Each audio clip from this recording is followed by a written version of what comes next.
Bom dia.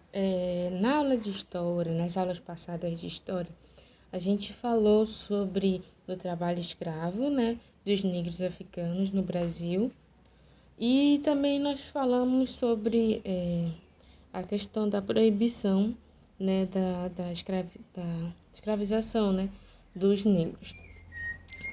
Hoje a gente vai falar a questão dos estrangeiros.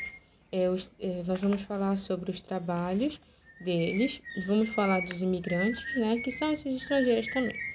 Nós vamos falar sobre a vida deles em relação à cidade e também o trabalho deles nas fazendas, principalmente na questão do café, tá? O assunto começa a partir da página 110. Trabalhadores estrangeiros no Brasil. Eu vou ler as informações do livro, tá bom? A partir da segunda metade do século XIX, muitas pessoas vieram de outros países para trabalhar no Brasil, chamados de imigrantes, tá? Assim, falando sobre a imigração, os primeiros ensaios de uma imigração para o Brasil ocorreu depois da proibição do tráfico negreiro, o que se deu por meio da Lei Eusébio de Queiroz em 1850. Com o fim do tráfico e a escravidão estava condenada no Brasil, com um fim lento e gradual, né? O que exigia a busca por alternativas, tá bom? Em meados do século XIX, já se vivia sobre uma consolidada economia de base capitalista industrial, o que tornava inviável novos investimentos em mão de obra, né? Nesse sentido, entende-se por que foi a Inglaterra a maior potência industrial do século XIX, a principal nação a pressionar pelo fim do tráfico negreiro. Além disso, os ingleses já tinham interesses em expandir seus domínios sobre a África e a Ásia. Daí porque precisavam que essas regiões passassem a constituir mercados de trabalho e de consumo, e deixassem de ser regiões fornecedoras de mão de obra para serem exploradas em outros lugares. Então a gente vê que a questão de abolir, né, a escravidão da Inglaterra em expandir o capitalismo, né, em expandir a questão industrial. Bem, continuando falando sobre os imigrantes, né, e os trabalhos deles. Essas pessoas, que são os imigrantes, em sua maioria europeus, que procuravam escapar da situação de miséria em que viviam, causada por diversos motivos como guerras e conflitos civis. Conflitos civis são disputas entre grupos envolvendo cidadãos de um mesmo país ou nação, geralmente com grande participação popular. Isso é um conflito civil, é um conflito entre pessoas do mesmo país, da mesma nação, tá? Ao virem para o Brasil, esperavam melhorar suas condições de vida. Naquela época, o Brasil era governado pelo imperador Dom Pedro II, filho de Dom Pedro I. O trabalho escravo ainda existia no país, embora muitos setores da sociedade pressionassem o governo para abolir a escravidão. Esses grupos eram formados por intelectuais, jornalistas e principalmente escravos e ex-escravos, tá? Falando sobre a questão dos imigrantes, né, de onde eles vieram, como eles chegaram aqui, o que eles faziam. Entre os imigrantes havia italianos, espanhóis, alemães, poloneses, ucranianos e portugueses. A partir do início do século XX, vieram também imigrantes do Japão, da Síria e do Líbano. Aqui nós temos algumas imagens que eu vou deixar para vocês, uma por uma, agora, tá, no vídeo, que é para vocês visualizarem melhor. São famílias, tá, de imigrantes de vários países. Aqui são relatados 4, que é imigrantes italianos, ucranianos, japoneses e libaneses. Todos isso aqui são fotos tiradas antes deles virem para o Brasil.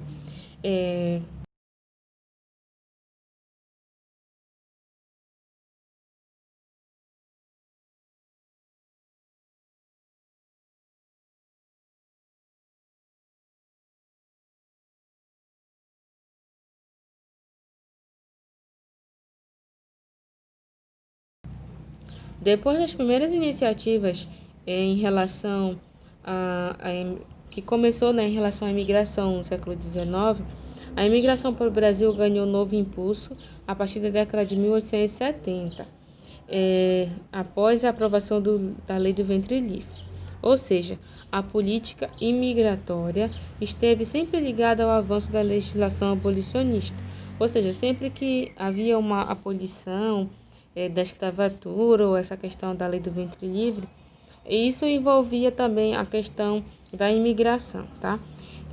A maior parte dos imigrantes, eles vinham para a região de São Paulo, onde havia uma necessidade maior de trabalhadores, né, para as lavouras de café, sobretudo na região oeste paulista. Então, a maioria dos imigrantes, eles se direcionava para a região, para a cidade de São Paulo. Nós vamos falar um pouco sobre o dia a dia dos imigrantes.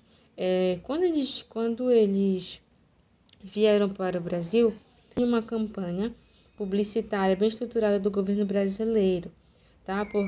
Grandes grupos da elite compartilhavam a ideia de que o trabalho dos imigrantes deveria suprir a falta de mão de obra, porque quando acabou a escravidão, muitos senhores, muitas pessoas não queriam pagar o que acabou se havendo um preconceito com os negros, e a solução que foi vista foi a questão do trabalho dos imigrantes. Foi criada em 1866 uma sociedade promotora da imigração, que tinha como objetivo reunir trabalhadores europeus dispostos a emigrar para o Brasil. Por meio disso, de publicações em revistas, a Sociedade Promotora da Imigração conseguiu trazer milhares de imigrantes de várias nacionalidades para o país. E esses imigrantes, quando eles chegavam no Brasil, muitos deles eram levados para trabalhar nas fazendas de café. E eles exerciam diversas atividades. Geralmente, os fazendeiros contratavam a família toda, até as crianças trabalhavam para ele. Eles trabalhavam no processo de produção do café. Isso envolvia a questão de preparar o solo, de plantar, colher, secagem das sementes e dentre outras coisas. A jornada de trabalho era muito longa. Alguns trabalhavam até em finais de semana para poder pagar o que o fazendeiro exigia também.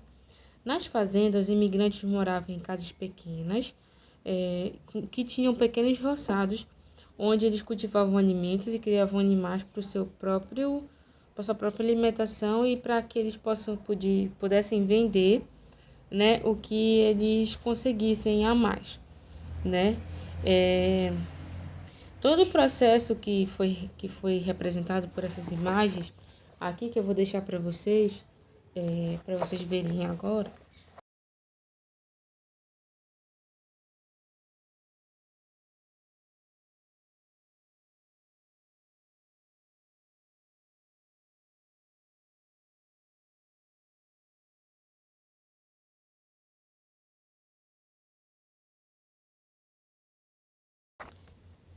Todas essas imagens retratadas,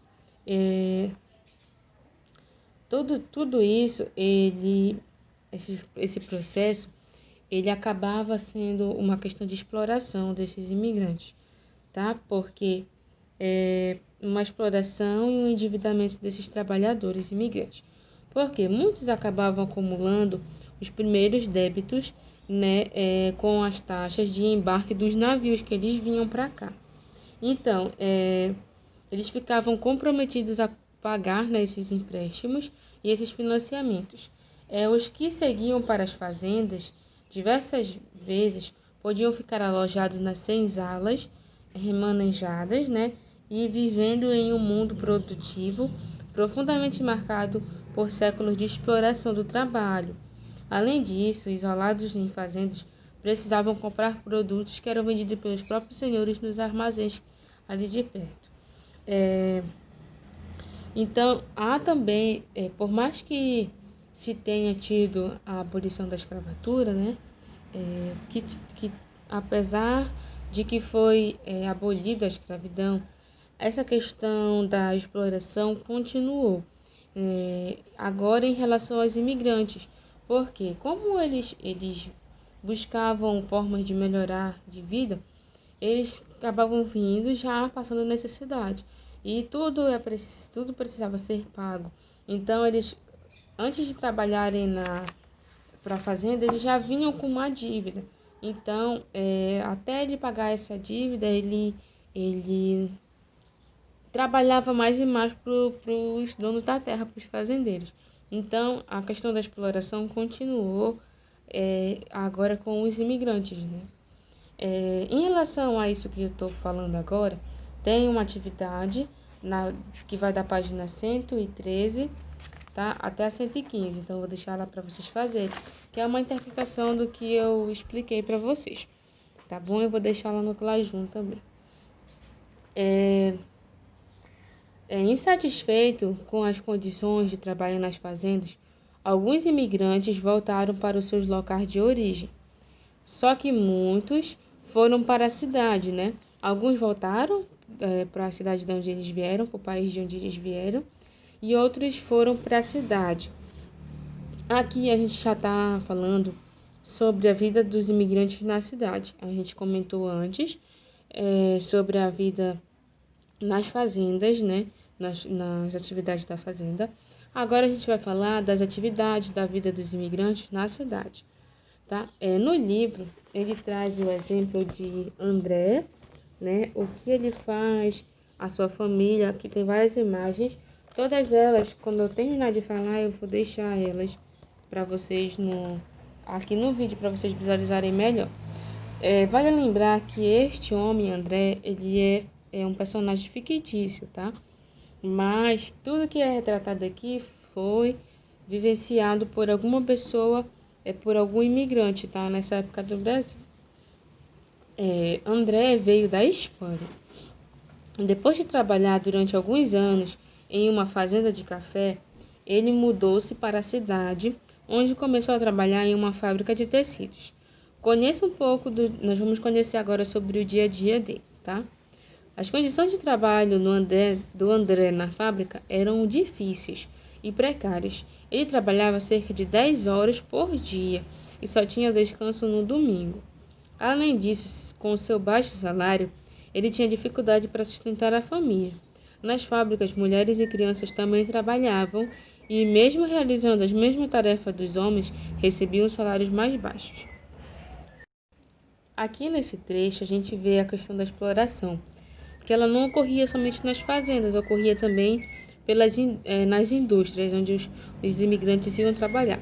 E aqui também a gente vê que a questão da discriminação, da diferenciação entre homem e mulher, já começa a partir daqui, dessa exploração, onde as mulheres, por mais que exercessem a mesma função dos homens, elas recebiam menos, tá? Continuando a falar sobre o dia a dia do André. A família de André era formada por sua esposa e 3 filhos. Eles moravam no cortiço, tipo de moradia precária, em que espaços como cozinha e banheiro eram utilizados por várias famílias. Aqui era muito comum a questão dos cortiços. Era uma moradia em conjunto, né, onde apenas a questão dos quartos, né, e eram separadas, era feita de forma individual por cada família. Mas a questão da cozinha e do banheiro era tudo compartilhado. Os cortiços foram sendo modificados ao longo do tempo, onde tem também a nomeação, ele é nomeado como as pousadas, né? Também. E conforme foi passando as décadas, né, o tempo, foi se evoluindo, né, até o que a gente vê hoje em dia. Aos domingos, André e seus amigos da fábrica se reuniam para jogar futebol. Havia também times formados por trabalhadores de outras fábricas que jogavam contra o time de André. Em relação ao futebol, nós vamos ver uma curiosidade mais para frente, que o futebol ajudou muito em relação a não só ao lazer dos trabalhadores, né? A gente vai ver mais para frente. Aqui no livro ele mostra também uns amigos desse personagem fictício, mostrando outras profissões que os imigrantes exerciam na cidade, tá? Antônio era irmão mais novo de André. Ele trabalhava em uma loja de sapatos e morava com André no cortiço. Domênico era italiano. Ele trabalhava com André, mas sofreu um acidente na fábrica e procurava um novo emprego. Também era muito comum a questão dos acidentes nas fábricas, porque a situação de trabalho, né, das pessoas era precária. Então acontecia muitos acidentes e por vezes os acidentes impossibilitavam das pessoas trabalharem, eles eram demitidos sem nenhum direito a receber, tá? Benefícios. Henrique era alemão e trabalhava como barbeiro. Ele morava com a família em uma casa ao lado do cortiço de André. Samir era libanês e trabalhava como mascate, vendendo diversos produtos de casa em casa. Ele planejava um dia ter a sua própria loja. Então, aqui nesse exemplo dessa pessoa chamada André, né, que é um personagem fictício, mas que traz o cotidiano dos imigrantes na cidade, a gente percebe que os imigrantes eles exerciam várias funções e por vezes e a maioria deles tinha uma vida precária, né? As condições deles. Falando sobre o futebol no Brasil, que foi o que eu falei para vocês que a gente ia ver. Bem, a história do futebol no Brasil começou no final do século XIX, quando o esporte foi introduzido no país. No início, somente rapazes ricos praticavam esporte no Brasil. Os equipamentos eram importados e caros, e os uniformes eram elegantes, alguns até com chapéus. Aos poucos, o futebol passou a ser jogado por operários, principalmente imigrantes, nos terrenos vazios da cidade, que foi o exemplo que a gente deu do André, né, o jogo de futebol que ele participava. Algumas fábricas, percebendo que o esporte melhorava o rendimento de seus funcionários, passaram a incentivar sua prática e criar seus próprios times e clubes. No entanto, mesmo com a popularização do futebol, a maioria dos clubes não aceitavam jogadores negros em seus times. A escravidão no Brasil havia acabado oficialmente em 1888. Só que o preconceito contra os afrodescendentes ele continuou, né, no país e era muito grande. E até hoje a gente vê a questão do preconceito, né, com as pessoas negras. Mas aqui era o preconceito em relação à participação em diversas atividades, inclusive no futebol. O primeiro clube brasileiro a aceitar jogadores negros foi o Carioca Bangu, em 1905. Outros clubes, aos poucos, seguiram essa tendência, tornando o esporte cada vez mais popular, que é o que a gente vê hoje em dia, né? O futebol acabou sendo uma ferramenta, né, para estimular a questão do não preconceito com os negros, porque a gente vê que a maioria dos atletas de sucesso, jogadores de sucesso, são negros. Aqui a gente tem uma imagem de uma equipe de futebol. Eu vou deixar para vocês verem agora ela mais ampliada.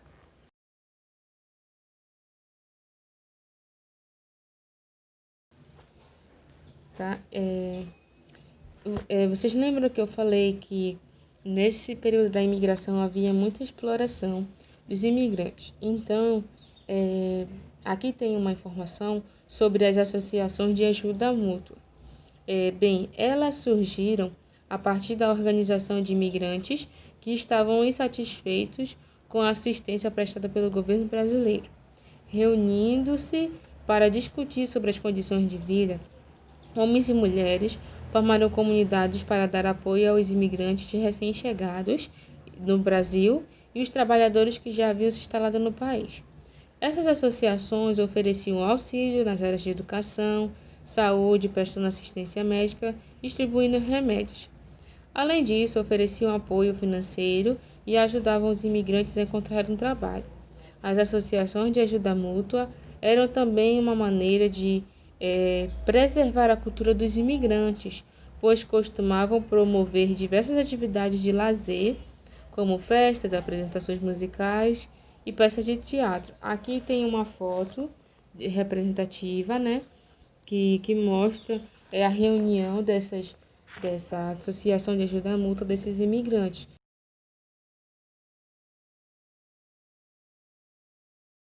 E um ponto muito interessante é que quando eles se uniam, né, nessa associações de ajuda mútua, eles contribuíam para a permanência da sua cultura, né? Porque a cultura ela faz parte da identidade da pessoa.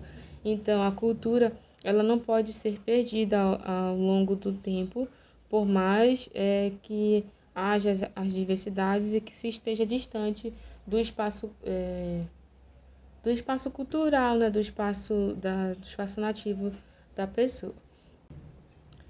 Eu vou deixar a atividade do livro da página 113, questões 1 e 2, 114, questão 14, 114, a página 115, tá?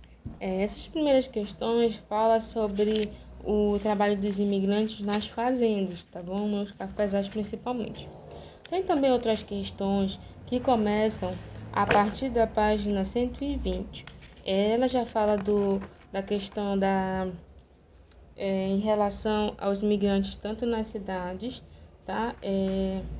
Então, tem a questão 1 e 2 na página 120, a questão 3 na página 121 e na página 122 tem a alternativa B, C e a questão 4. Para quem não tem o livro, não se preocupe, que eu vou disponibilizar essa atividade digitada, tá? Em PDF. E as imagens que eu vou colocar lá é a imagem do assunto do livro, tá? Então, tudo que tá lá no Classroom é do livro. Então, quem tem o livro não precisa fazer nenhum acesso lá, a não ser da aula desse vídeo, tá? Então, a aula de hoje é essa, sobre os imigrantes, né? Próxima aula nós já vamos adentrar em outro assunto.